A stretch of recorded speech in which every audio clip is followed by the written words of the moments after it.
Hey guys, it's Brad and Marcus here again with Apple Farm Service. Today we're going to do a little tutorial on motor level. We're going to walk you through each of the steps on how to check the level as well as adjust the level of your motors. So grab your chair and popcorn and let's get started. Alright, so to get started on this project, we're first going to want to remove the tank.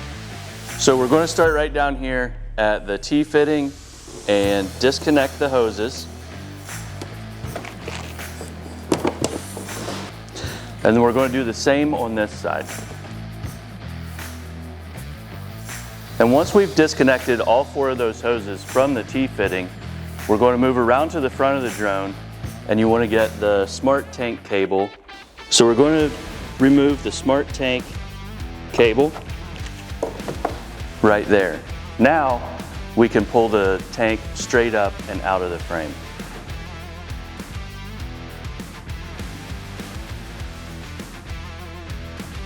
So next, we're going to want to remove the front cover.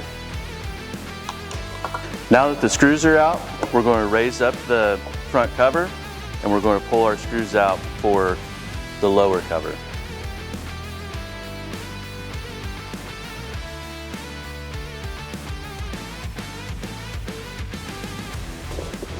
Once you got those out, pull that cover off, set it off to the side, and bring your front cover down to the front. Next, we're going to use our trusty level and we're going to find its 0. You're going to want to go right here on this flat surface at the back of the arm and set the 0. From here, we're going to move out to the motor. As always with Hylio, the spec on motor level is going to be 1 degree plus or minus 0.15. Now that 1 degree is going to be determined by which direction the motor spins. In this case, we're a counterclockwise motor, so our 1 degree is going to go counterclockwise on the arm. This one, as you can see, is actually really good, 1.01 degrees. So this one really doesn't need moved. Let's check some others. So we're going to come to this one. We're going to reset our 0.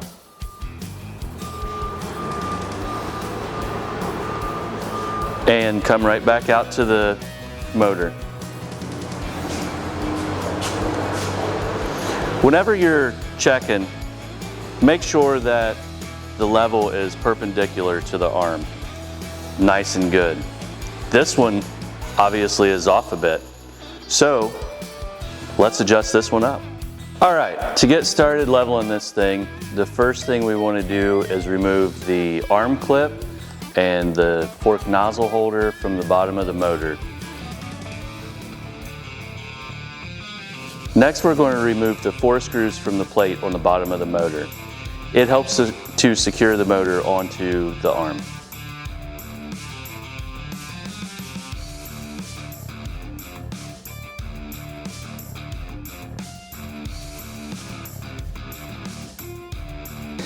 Next, we're going to loosen up the 3 screws in the bottom of the motor. We're going to want to take those all the way out, as we'll need to put some blue Loctite back on them before we tighten them up.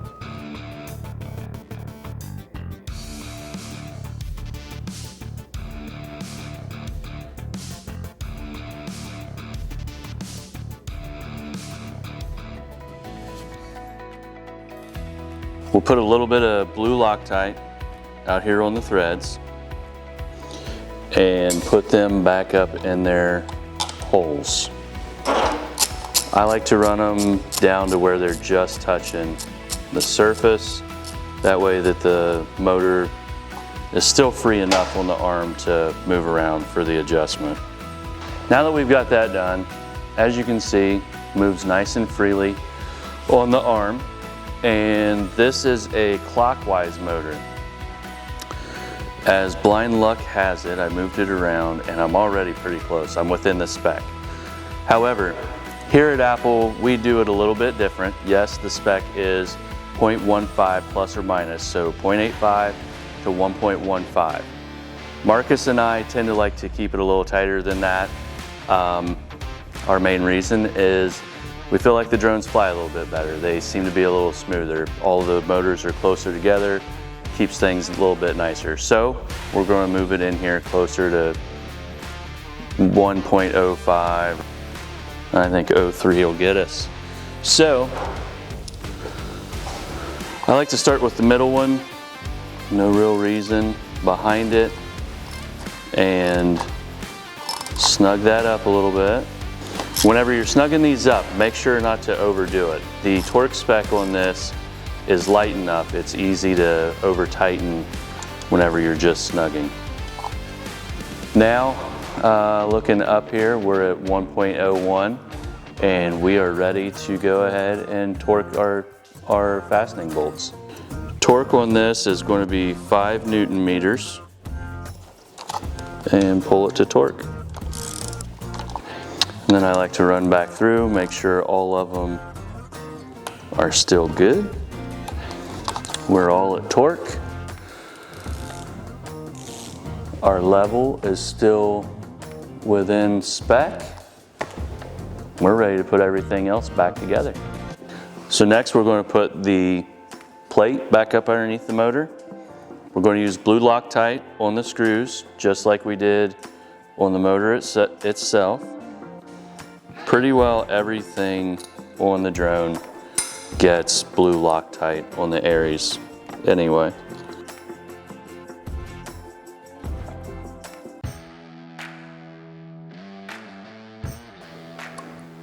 One side of that plate is slotted too, by the way. So you're going to tighten up the ones that aren't in the slots first, and then the screws in the slotted holes.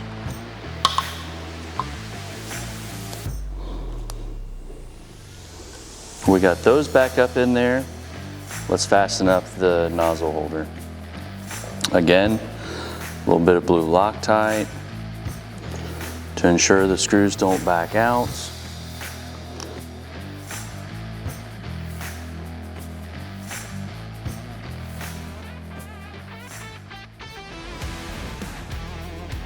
Something else worth noting is the screws in the fork nozzle holder and the screws in the arm clips are slightly different length. So pay attention whenever you're taking those out that you don't mix them up.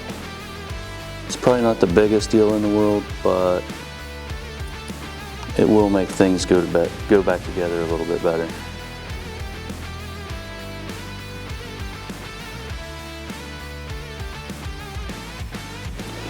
And now we will put the arm clip on. Pay close attention to which way you put this up in there. The short side goes to the outside of the arm. There's a short side and a long side, and whenever that goes down, if it's on wrong, it won't clip into the arm properly. So put a little blue Loctite on there and thread her right back up in the holes.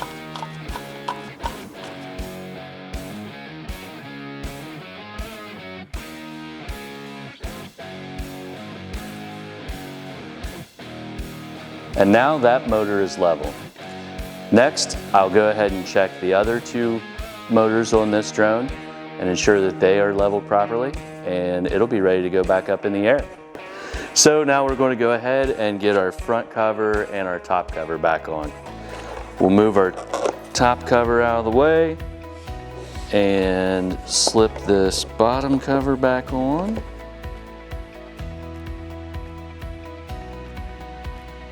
When you're putting these plastics back on, be careful not to over tighten.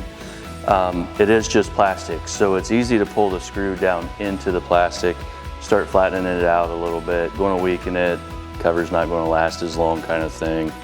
After I run those in, I go back around, check them by hand, make sure they're as tight as I would like, and then we will move on to the top cover. Now, we're going to put the top cover down, making sure that these 2 wires for your antenna aren't getting pinched, as well as this one, and that we don't scuff that radar against that bottom cover. Sits down nicely, nothing's binding it up. So we'll put the screws back in this one. And these two in the back are always hard to get to, so I tend to use my Allen driver to put those in. And we'll get ready and put the tank in.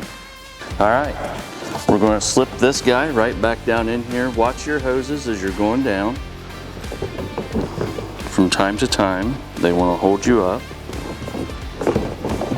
And don't drop the tank in. There's load cells on each side that can be damaged, so place her down in gently. And then we're going to rehook our hoses up. Those both snapped in, and now we will get our smart tank cable plugged in. And that, folks, is a finished project. If you have any questions on what we covered today, or a question about some other Hylio maintenance, please feel free to give Marcus or I a call. We love to help out. Until next time, thanks for watching, and we'll see you here again.